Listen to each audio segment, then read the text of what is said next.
According to the Los Angeles Times, Waters has become Auntie Maxine on the left, a folk hero beloved for her wisdom and sassy ways. Okay, so here's some actual tape of Auntie Maxine from just the other day describing Attorney General Jeff Sessions. Judge for yourself. I think that Jeff Sessions is very dangerous. I think he's a racist, and I think that he absolutely believes that it's his job to keep minorities in their place. That he comes from a time and a place in his history where this was the order of the day. So Maxine Waters is calling someone else a racist, huh? Well, luckily we have long memories on the show, long enough to recall the LA riots of 1992. Do you remember those? 58 people died. Many more were gravely injured, including a man called Reginald Denny. He was a truck driver who happened to be at the wrong intersection at the wrong time, and more than anything, the wrong color. Because of his race, Denny was pulled from his truck and smashed in the head with a cinder block until he sustained brain damage. It was a hate crime if there ever was one. It all happened on videotape. A helicopter caught it, and it happened in Maxine Waters' city. But she did not denounce the attack. On the contrary, she all but endorsed the attack. The leader of the mob that nearly murdered Reginald Denny was called Damian Williams. Now, Maxine Waters visited Damian Williams' mother to offer her support. Williams was sent to prison on a single felony charge of mayhem, but when his accomplices got off, Waters joined in the celebration. Damian Williams was released just a few years later and went on to murder somebody else in 2000. He's still in prison today. But Waters did not learn a thing from the experience. She went on to describe the LA race riots as, quote, a rebellion, and in ways understandable, including apparently the part about smashing people's brains in for being the wrong color. Yep, that's the Democratic Party's new expert on race relations. So we invited Congressman Waters onto the show. We've done it many times. She's never agreed to come on. So instead, we needed someone with a little more bravery, and we found it in Monique Pressley. She's an attorney from here in D.C., and she joins us tonight. Monique, thank you for being bold enough to come on. Oh, it's not that scary. Yeah, I don't think it is at all. But I'm not saying that Maxine Waters should be in prison. I am saying that given that history, she shouldn't be in Congress, she shouldn't be defended by her colleagues, and she certainly shouldn't be weighing in on race relations. That puts her outside the pale. Endorsing violence that's the line, and she crossed it. Right. Well, I don't know if we'd have our current president if that was the line. Has he endorsed racial violence? Because he's endorsed violence, he's promoted violence, he's promulgated violence from his pulpit. So there is, if you can name an instant where the current president had, like, I don't know, that horrible shooter down in South Carolina, if he had visited that guy's family to offer his condolences, that would be, that's just not acceptable in American life. And he's done nothing like that. Perhaps stood in front of thousands of people and said there was a day when that person would have been taken somewhere and the South Carolina guy?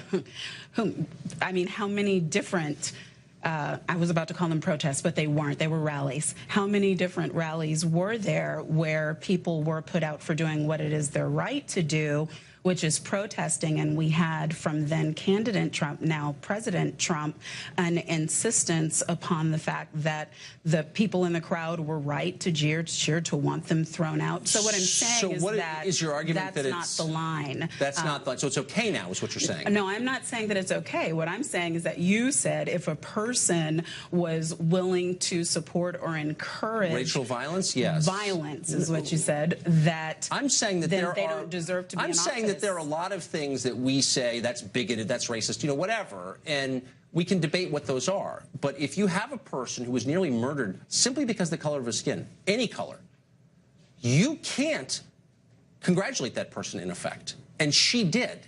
And so I'm just saying she's gotten away with that for 25 years. That's a very different thing from what you're describing at the Trump rallies. Not my job to defend Trump's statements at those rallies, but it's not even in the same category as what Maxine Waters did.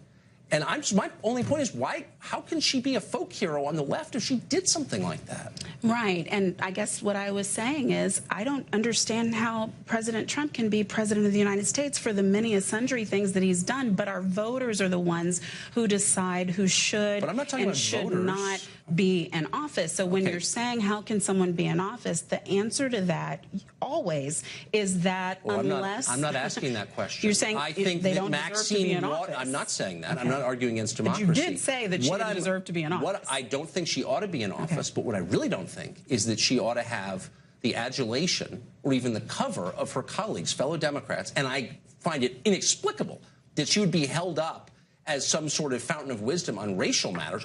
much less she'd be allowed to call someone else racist. That's my point. I don't even know that she's held up as a fountain of wisdom on racism, and that is why people, especially young people, millennials, call her Auntie Maxine. I prefer to call her Congresswoman Waters.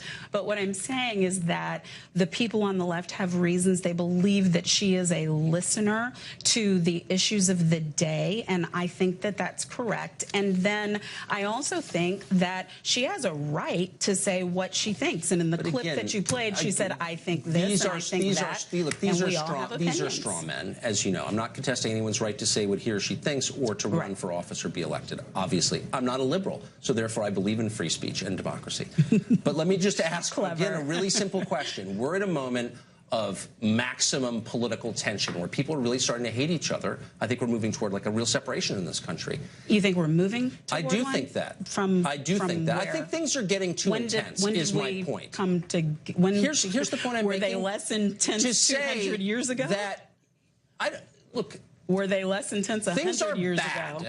Right now, in the and 60s, for someone like Maxine Waters, see what you're doing is you're saying, you know what, Pol Pot killed a lot of people, therefore I'm not going to condemn this. Simply because something else was bad doesn't mean that we don't have the right to describe what we're watching as bad.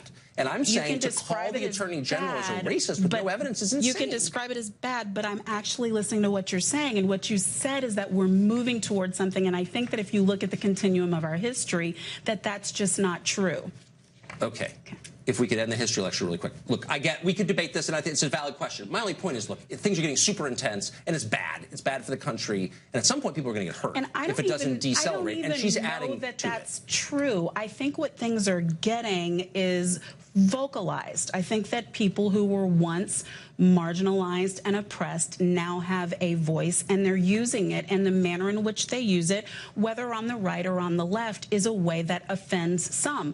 I think that it would be nice at somebody, which is the new motif on the left, is not a discussion. You're not adding to the sum total of anything. You're detracting. Racism is new. I think calling someone a racist when they are one may be new, in that there was a time when people who were treated disproportionately negatively because of their color. Look, it's too irresponsible to just run around and to cast blood libel on people without evidence. That's all I'm saying. It's not blood libel, and it's not lacking in evidence. If you look at the comments she made about Attorney General Sessions, they weren't based on zero evidence. I think that racism, if you look at it by definition, it's determined not by what your private thoughts are, by what your public actions are. So when you look at someone just since he's been Attorney General, I can't even, Texas voter ID laws, that's a totally immigration. You know what? I think I'm rising to your bait because the things you're saying are so false, and I guess I'm just too caught up in this whole like linear detail thing. The Texas ID controversy. The minute he gets in office, he puts has nothing to do with race. There's no way to back up what you just said. Except it's just for false. that the courts, 4 different ones, and then finally found not just discriminatory effect, but discriminatory intent. Well, if the courts got it wrong, I support them. They did, and they can't support it with the numbers. Well, I guess we did the numbers on the show. We'll find out in the Supreme Court. Thank you for joining us. I appreciate it. I was glad to be here.